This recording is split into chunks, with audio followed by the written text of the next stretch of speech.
Vancouver Island. Sightings of the Bigfoot are not confined to the mainland. They happen here as well. And what is most interesting is many happen after dark. And perhaps that would suggest that Bigfoot is a nocturnal creature, but maybe not. You see, the population of the island is growing. Another interesting location for night encounters is that of the Lower Fraser Valley, although we suspect many of these to be hoaxes, perpetuated by people that have nothing better to do. Speaking of nocturnal, let's join Chris Greene in the beautiful downtown Vancouver core at night. It's Chris Greene here, and we're in the lovely city of Vancouver once again. And tonight we're going to ask people, do you or don't you believe in the Sasquatch? Sasquatch in the house, everybody! Okay, this is the perfect place to ask people whether they believe it. They live in a city. You know, my inclination is that most people in the city do not believe in Sasquatch because, well, they're not around, you know, the wilds. They're not around in the woods where you're going to see these things. Now, you know how Sasquatch, or Bigfoot if you like to call it, leaves these massive footprints everywhere, right? Okay. What about handprints? How come nobody's ever found a handprint of a Sasquatch? And what the hell would happen if they were at Planet Hollywood? How big would the Sasquatch hands be? Think they'd be bigger than little Whoopi Goldberg here? How about Mr. Bruce Willis? I think Mr. Sasquatch would be a lot bigger than Bruce and his wife.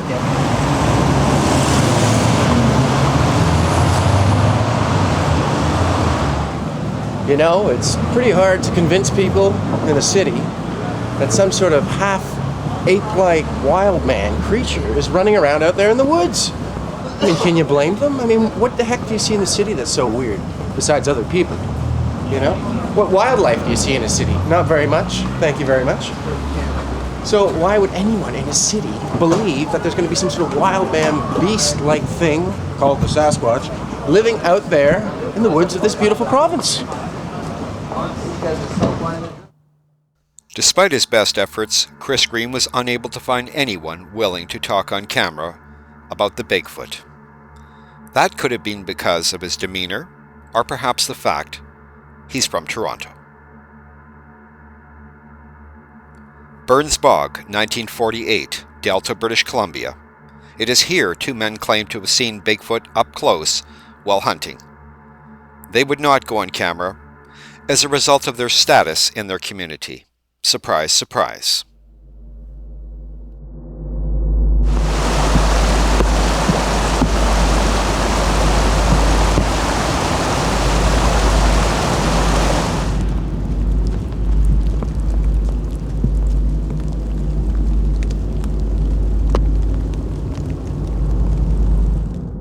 The good folks of Harrison Hot Springs are known to put on a shindig at the community hall, celebrating someone's life or such a thing, and they often have someone dressed up as Bigfoot.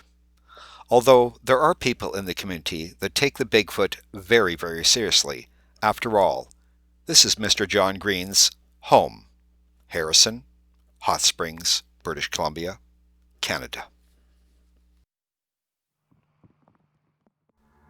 The Squamish River, no stranger to Bigfoot encounters as well, with reports coming in for well over a century, and by First Nations people before that.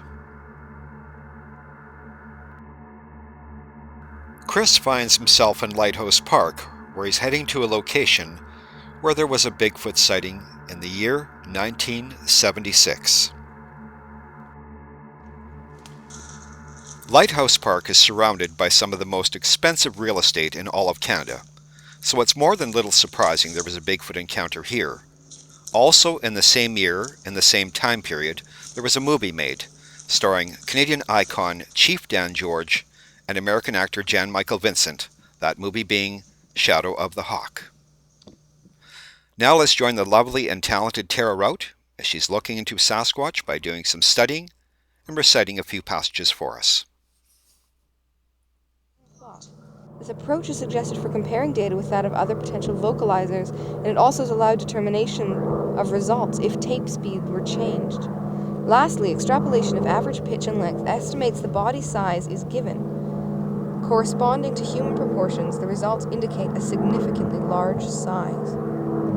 On the night of the 21st of October, 1972, Alan Barry, a journalist presently living in Sacramento, California, participated in the recording of what he and others believed to be one or more Bigfoot.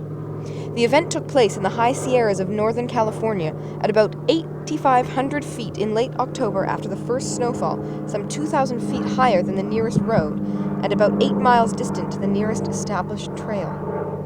There were previous and subsequent recordings by members of the group at the same location, but the recording of the 21st of October is of exceptionally high quality and allows direct processing of the vocalizations without first specially filtering the noise.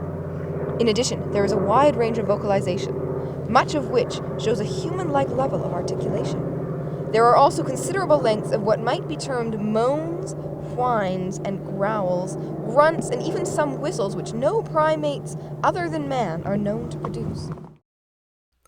As the story goes, it's May 1976, and people cruising in a boat look up at the bluff where Chris is standing and see a large, hair-covered creature staring down at them, the sighting a few seconds, the image lasting a lifetime. Chris, as we throw rocks at him, is pondering this and looking around the area. This was a very long time ago, this sighting, and one wonders how in such a place it could happen. So as Chris scales the bluff like a Sherpa, let's rejoin Tara Rout and find out some more data as related to Sasquatch in these parts. British Columbia, Canada.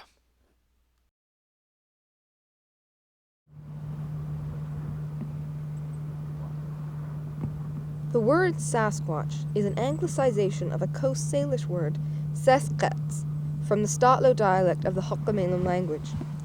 It was introduced to non-Indians across Canada and in the United States during the 1920s as the name of a huge, hairy, human-looking creature said to live in the coast mountains of British Columbia, where Indians occasionally encountered it. The word was used in a series of newspaper and magazine articles by John W. Burns, who had long been a schoolteacher at the Chehalis Indian Reserve on the Harrison River west of the resort village of Harrison Hot Springs. The Harrison River flows out of Harrison Lake, which lies between high, wild mountain ranges capable of concealing mysteries, and into the Fraser River just below the town of Agassiz, about 60 miles east of Vancouver. The Sasquatch image was adopted by Harrison Hot Springs as an advertising device, and for a while there were local celebrations called Sasquatch Days.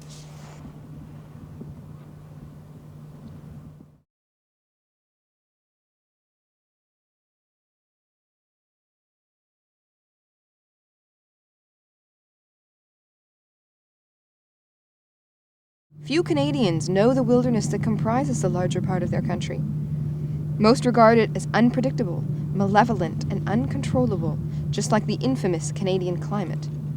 Most commonly, Canadians seem to view nature as a force, which is frequently portrayed as a tangible thing or being in the nation's literature, apart from themselves and working upon them.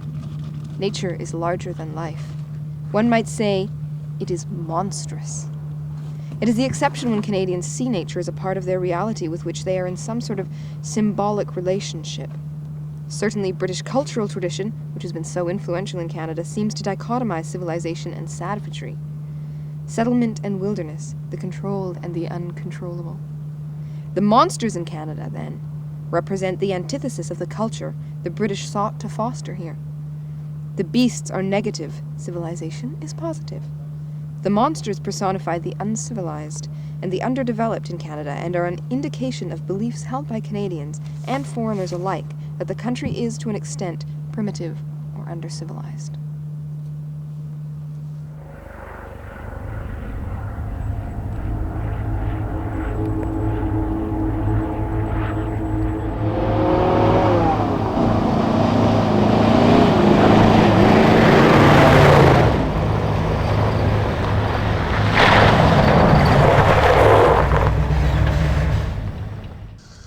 Nearly 2 hours has passed since a report of a Bigfoot sighting came in from behind Harrison Lake.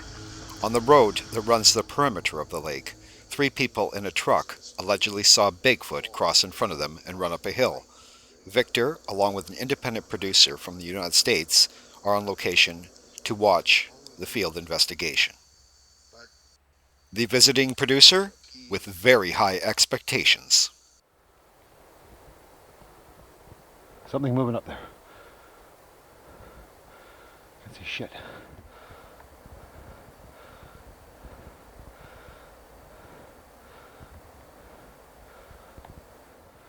I don't know what's up there.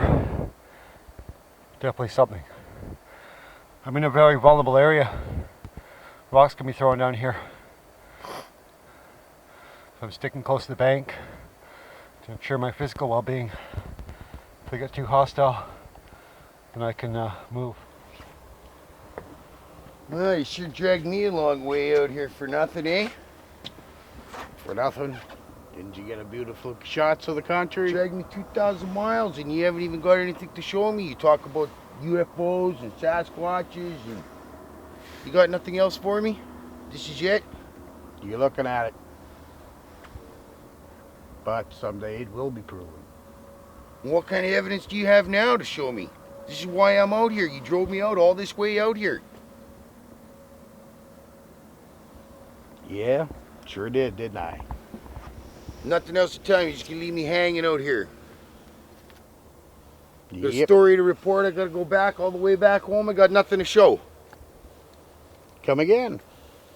Yeah, well, yeah, I won't be coming again, that's for sure. There's always Harrison Mills.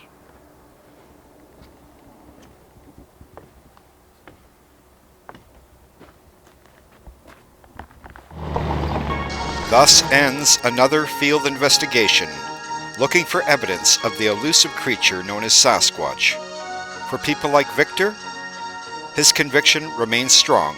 He is determined to prove the existence of such a beast with help from key allies that seek neither fame nor fortune in their investigation into the unusual and most strange creature known as Bigfoot.